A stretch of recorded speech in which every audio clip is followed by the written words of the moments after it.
Good morning fifth class students, how are you? अच्छे हैं?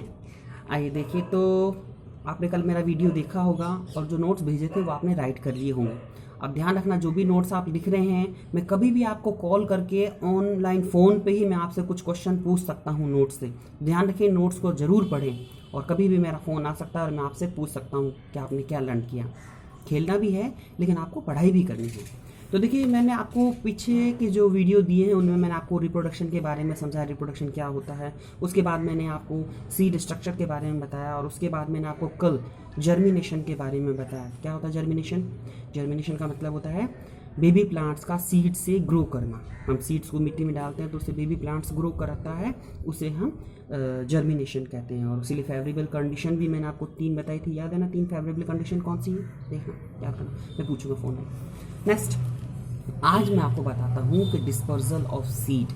अब ऐसा है कि देखो, जब हमें फसल चाहिए होती है, गेहूं की फसल या बाजरे की फसल या मेज़ की फसल अगर चाहिए, तो उसमें तो हम बाज़ार से बीज लेकर आते हैं और उनको हम खेतों में डालते हैं और उसको उगाते हैं। लेकिन बाकी भी जो जंगल में जो चीज़ें उग जाती हैं उनको कौन लेने जाता है? वो कैसे अपने आप उग जाते हैं? कैसे जंगल घना हो जाता है? कैसे वहाँ पर अलग अलग तरह के प्लांट्स हो जाते हैं अपने आप, जबकि वहाँ पर तो कोई सीड्स को डालने वाला भी नहीं है? तो आज मैं आपको ये बताऊंगा कि कैसे सीड्स को, देखो सीड्स बनते हैं, सीड्स का ये जो अलग अलग जगह पर जाना और दूसरी जगह पर फैल जाना, सीड्स का एक जगह से दूसरी जगह पर जाना और दूसरी जगह जाकर के वहाँ पर जर्मिनेशन होना, ये सारा काम डिस्पर्जल ऑफ सीड को कहते हैं। डिस्पर्जल मतलब बिखरना। जैसे कि मैंने बताया कि हमें अगर कोई फसल चाहिए होती है हमारे खेतों में लगाने, तो हम बाजार से लेके आते हैं। लेकिन जंगल में तो ऐसा कोई जानवर तो काम करने वाला है नहीं कि वो भाई हम हमारे पेट चाहिए और हम उसके लिए कुछ काम करें, ऐसे वो बीजों को वो तो बिखेरते नहीं। नेचर खुद अपना ऐसा एक काम करती है। नेचर में खुद एक ऐसा सिस्टम होता है जिसको हम कहते हैं डिस्पर्जल ऑफ सीड्स।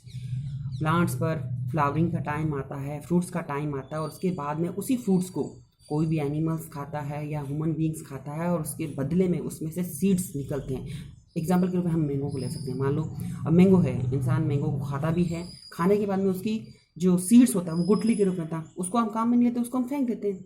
ऐसे ही जंगल में जब मान लो कोई जानवर होते हैं, मंकीज़ हैं या कोई भी हैं जानवर, वो उसको खाते हैं, उस गुठली को जो है वो वहीं फेंक देते हैं और वो उस सीड को या उस गुठली को जब सूटेबल जगह मिल जाती है या मिट्टी मिल जाती है तो वो फेवरेबल कंडीशन मिलने पर वो ग्रो कर जाती है अपने आप, और इस तरह से एक सीड से दूसरा प्लांट्स भी ग्रो कर जाता है। तो ये जो प्रोसेस है बीजों के, सीड्स के बिखरने का, उसको हम सीड्स के बिखरने का फिर से बता रहा हूँ, सीड्स का एक जगह से दूसरी जगह पर जाना और वहाँ से नए प्लांट्स को ग्रो करना, इसको हम डिस्पर्जल ऑफ सीड्स कहते हैं।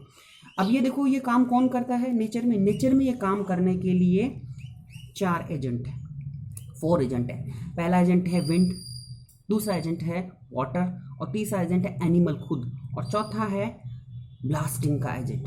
सबसे पहले देखो, मैं आपको एक एक करके मैं पहले बताता हूँ विंड कैसे डिस्पर्जल करता है। कुछ प्लांट्स आपने देखो गर्मियों के टाइम पे कुछ उड़ते हुए वाइट कलर के देखें जिनके पीछे काले कलर का वो एक सीड लटका हुआ होता है, वो रियल में डिस्पर्जन का ही हिस्सा है।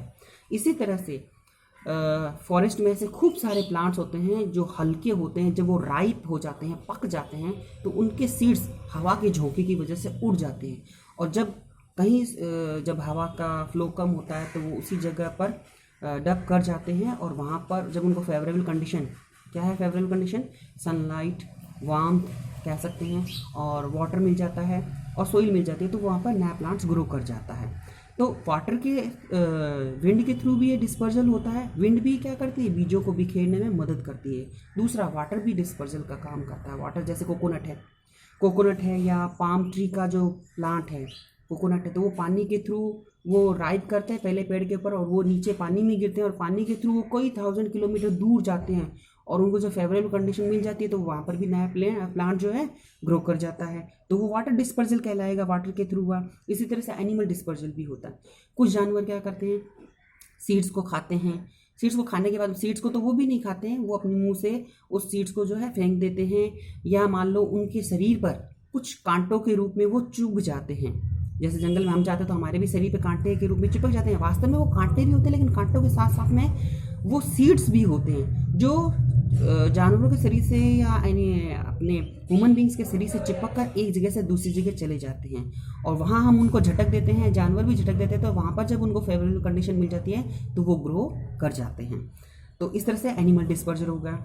और लास्ट आता है डिस्पर्जल बाय बर्स्टिंग। चौथा जो डिस्पर्जल बाय बर्स्टिंग आता है, उसके अंदर प्लांट्स के अंदर खुद के अंदर इतना वो होता है कि जब वो राइपन हो जाता है, जैसे मटर का प्लांट है, जब वो खुद पक जाता है तो उसके अंदर से एक विस्फोट होता है और वो सारा बिखर जाता है। आसपास के एरिया में जो है वो उसके जो सीड्स होते हैं वो बिखर जाते हैं और जब उनको फेवरेबल कंडीशन मिल जाती है तो वो भी बेबी प्लांट्स में ग्रो कर जाते हैं। तो इस तरह से ये डिस्पर्जल का छोटा सा टॉपिक, फिर भी मैं आपको नोटबुक में भी दिखा देता हूँ। ये नोट्स आपको मैंने भेज दिए हैं, आपने कॉपी कर लिया होगा। और ध्यान रखना, मैं आपको कभी भी कॉल करके आपसे पूछ सकता हूँ। और ये करने के बाद में आपको देखो लेट्स ट्राई जो एक्टिविटी है आपकी बुक में है, बुक आपने परचेज़ कर ली होगी, नहीं की है तो जल्दी से जल्दी बुक आप परचेज़ किए, क्योंकि बुक में बहुत अच्छी बातें हैं और बहुत ही अच्छी बुक है, ई डिक की बजाय बहुत अच्छी बुक है। तो आप उसके अंदर एक्टिविटी नंबर 1 जो लेट्स ट्राई है उसको नंबर 1 और नंबर 2 आप करेंगे और नोट्स को आप लर्न करेंगे। ये देखिए एक बार फिर से मैं आपको बता दें और रिपीट करवा देता हूँ रिवीजन के रूप में। देखिए तो यहाँ पर देखो डिस्पर्जल ऑफ सीड क्या है, स्कैटरिंग, स्कैटरिंग यानी बिखरना, scattering of seed over large area is known as the dispersal of seeds. Large area में सीड्स का बिखर जाना उसे हम डिस्पर्जल ऑफ सीड्स कहते हैं। इसके मेथड्स ऑफ डिस्पर्जल, डिस्पर्जल करने के लिए 4 मेथड्स हैं। विंड डिस्पर्जल, अगर हवा के द्वारा अगर डिस्पर्जल हुआ है, वाटर डिस्पर्जल, अगर वाटर की वजह से वो डिस्पर्स हुए हैं तो, और एनिमल डिस्पर्जल, अगर एनिमल की वजह से उनका डिस्पर्जल हुआ तो उसे एनिमल डिस्पर्जल कहते हैं। और डिस्पर्जल और बर्स्टिंग, अगर वो प्लांट ने खुद ने ही ब्लास्ट करके अगर उनका डिस्पर्जल किया है तो उसको ब्लास्टिंग कहते हैं। सबके एग्जांपल भी है, देखो जैसे विंड डिस्पर्जल का एग्जांपल है कॉटन और डैंडेलिन और मैपल सीड, ये सारे विंड के थ्रू यानी हवा के झोंके से ही हवा में उड़ने लगते हैं। नेक्स्ट आता है वाटर के थ्रू जो डिस्पर्जल होता है वो कोकोनट का होता है और पाम ट्री के सीड्स का होता है। और एनिमल के थ्रू जो डिस्पर्जल होता है वो टैमारिड, इमली का होता है, मैंगो का भी होता है और नट्स का होता है। डिस्पर्जल बाय ब्लास्टिंग के थ्रू जो डिस्पर्जल होता है वो पी प्लांट्स का होता है, बीन का होता है और आमंड्स का भी होता है। ठीक है, तो आई होप आपको समझ में आया होगा। अगर कोई फिर कोई डाउट है तो आप मुझे कॉल करके पूछ सकते हैं। Thank you.